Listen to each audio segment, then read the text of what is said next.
세상 가장 아름다운 순종의 눈물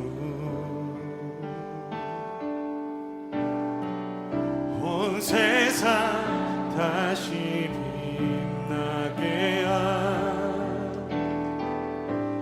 생명의 눈물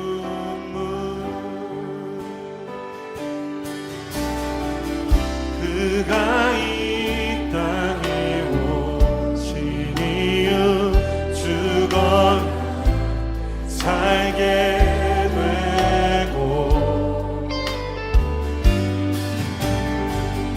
저야만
그가 이 땅에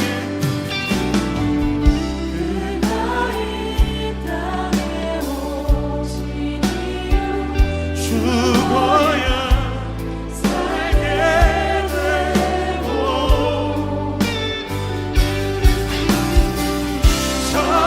저야만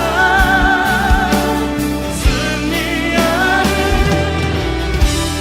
놀랍고 영원하신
본문에서 우리라고 표현된 사람들이 하나님의 종에 대한 말을 하고 있습니다.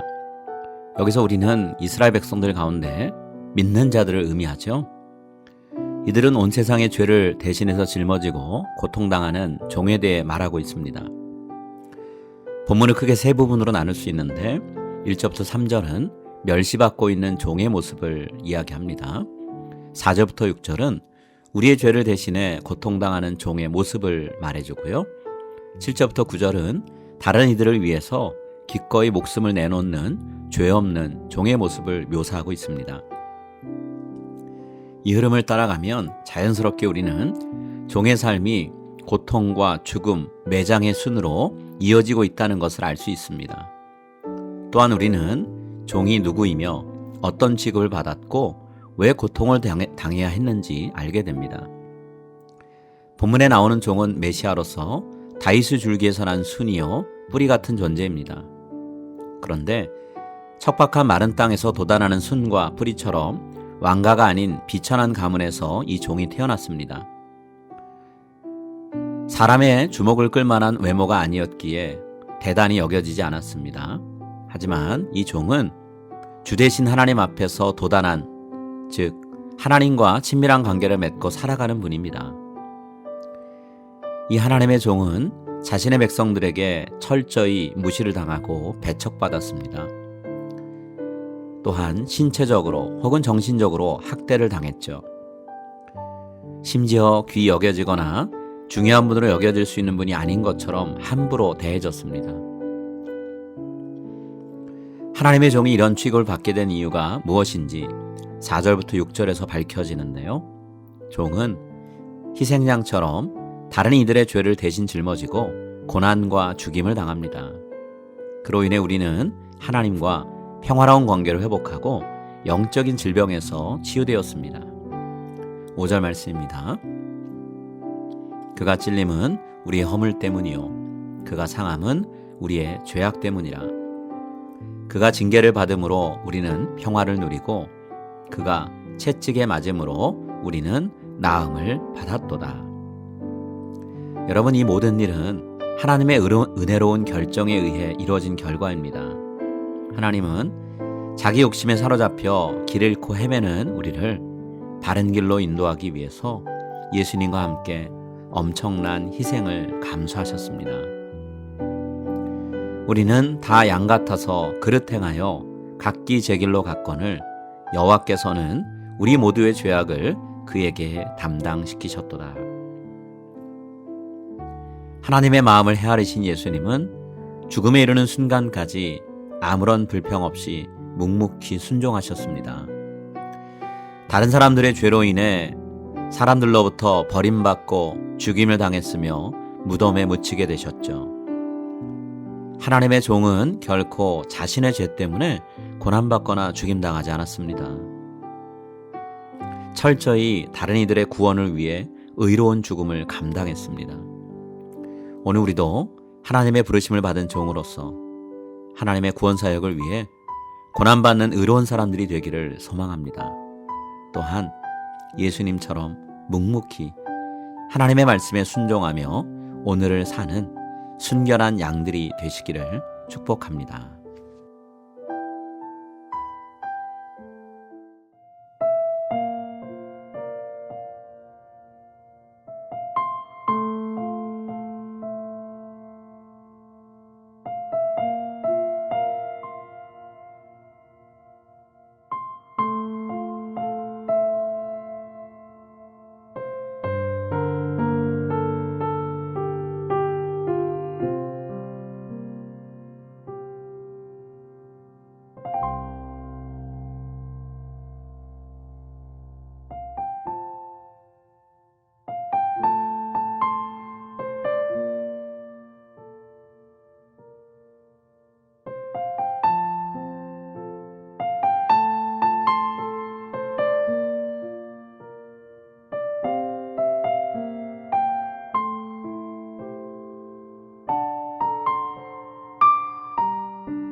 하늘에 계신 우리 아버지여, 이름이 거룩히 여김을 받으시오며 나라가 임하시오며 뜻이 하늘에서 이루어진 것 같이 땅에서도 이루어지이다.